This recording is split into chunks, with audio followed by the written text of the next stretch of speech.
Aquesta és la meva col·lecció de cartes Pokémon, així que anem a veure-la tota i a veure quin és el seu valor real. Aquest és el meu àlbum actual, que és molt bàsic. Sí que és veritat que va amb goma i ja quan comença a inflar-se comencen a doblegar. És a dir, que això ha de canviar ja de ja.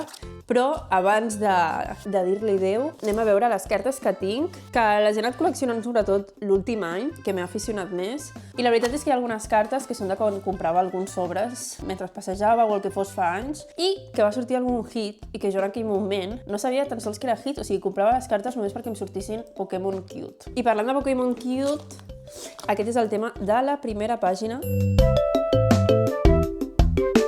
La primera pàgina simplement volia deixar aquí com tots els Pokémons cutes, sobretot aquests petitons i molts que estan dormint, em semblen una absoluta monada.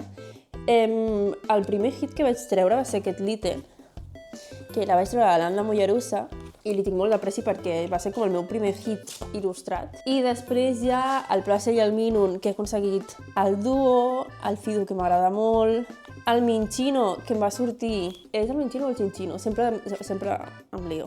El Lechonk és una absoluta meravella, em fa molta gràcia, com també el Rock Groove, que en aquest cas la vaig comprar per Vinted. No sé si ho sabíeu, però per Vinted es venen moltes cartes i a molt bon preu, per tant és una que jo recomano. I si escolteu a un ocell piar, és que estic fent de cangur de l'ocell de la família i té mamitis. Ara passem a dues pàgines que m'agraden molt, i això, moltes cartes de les que us ensenyo les he comprat per Vinted per 2 euros, o sigui que molt bé.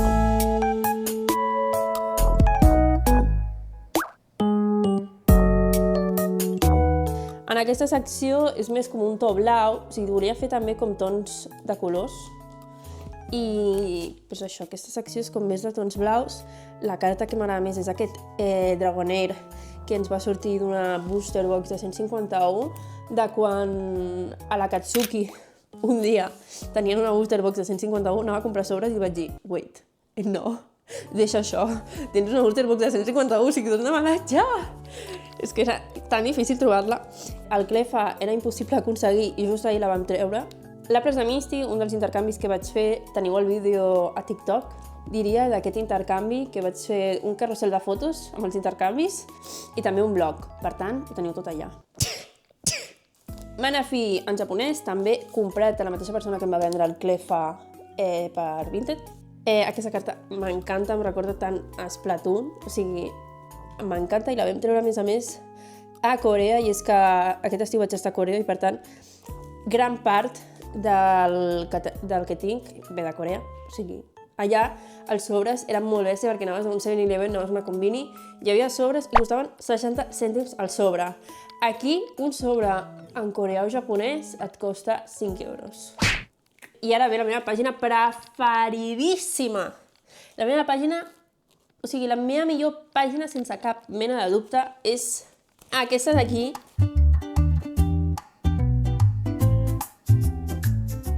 Amb tots els tons verds possibles, amb cartes absolutament precioses, com és aquest Roserade d'aquí. Una de les meves cartes preferides és l'Starly, aquest d'aquí. I bé, en general és una pàgina com inspirant els tons verds, en la natura, i és, sincerament, la meva preferida.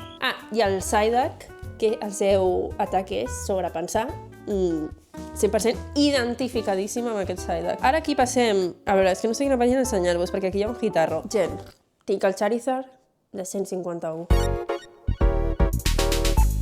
Aquesta és la millor carta sense cap mena de dubte del meu àlbum. 180 euros mínim, o com a mínim quan ho vaig mirar, costava 180 euros. No sé, jo el dia que passi gana vendré aquesta carta. Ja està, l'estic guardant per al dia que passi gana. Per ara no en tinc, em fa molta il·lusió tenir-la i per tant la guardo i ja està. No obro cartes per vendre-les, obro cartes per tenir un àlbum magnífic. Aquesta pàgina és bastant random, resumidament. El Galvantula de Stellar Crown m'agrada molt, té una il·lustració impressionant.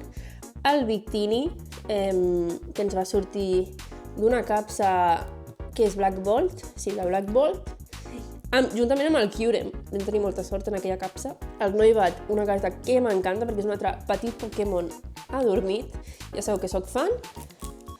I en general aquesta és la pàgina, la quarta pàgina del meu àlbum. i la quarta pàgina d'il·lustrades de Cinc en Tinc. I ja acabem aquesta secció de cartes il·lustrades, en què simplement he fet 3 fileres, una com blavosa, una rosa i una verda. I poca cosa a destacar, m'agrada molt el Milcery, em sembla una absoluta monada. El Bunny Light m'encanta perquè s'ha dibuixat en estil Animal Crossing i és el meu joc preferit. El Ditto és una carta que no m'agrada gens. O sigui, trobo que és molt pertorbadora aquesta carta d'aquí. En aquesta secció la majoria de cartes són en coreà perquè, com us he dit, allà les capses costaven 20 euros, o menys inclús, i vam comprar-ne moltes. Passem a les ex, ho passaré molt ràpidament, només destacar aquesta primera pàgina que vaig fer i la resta, doncs, més i ex, que les he intentat endreçar també en funció de colors. Després de les cartes il·lustrades, aquesta és la meva secció preferida del meu àlbum, que són les B-Star, o B, o com li vulgueu dir, que en concret la majoria les vaig comprar per Vinted una vegada més i a part també em van sortir en diversos sobres. El Hirachi és una absoluta meravella. Bullpix, que en tinc 2, de Lola, que són magnífics. Mawile, o sigui, no sé, Pokémons tipus fada, sobretot, que serveixen molta figa, la veritat. I ja, bueno, aquí ja acaba més o menys la meva col·lecció. Tinc una pàgina per col·locar Eevees, curiosament només em surten Vaporeon. Vaporeon és el Pokémon més No compatible. vull dir res. I després aquí tinc personatges Pokéballs i Master Balls, Evolutions, cartes mones que m'agraden. I ja està, aquesta és la meva col·lecció. Ja em direu pels comentaris què us ha semblat, quina és la carta que més us ha agradat, i no sé ben bé quin és el seu valor, suposo que ho hauré calculat i deu estar per aquí en total, però això, espero que us hagi agradat molt la meva col·lecció de cartes Pokémon. Si algú està interessat en intercanviar alguna, escolto ofertes, i ja està, doneu-li like al vídeo si us ha agradat, i si us subscriviu per més contingut friki, doncs jo estaré encantada. Un petonàs. Adéu!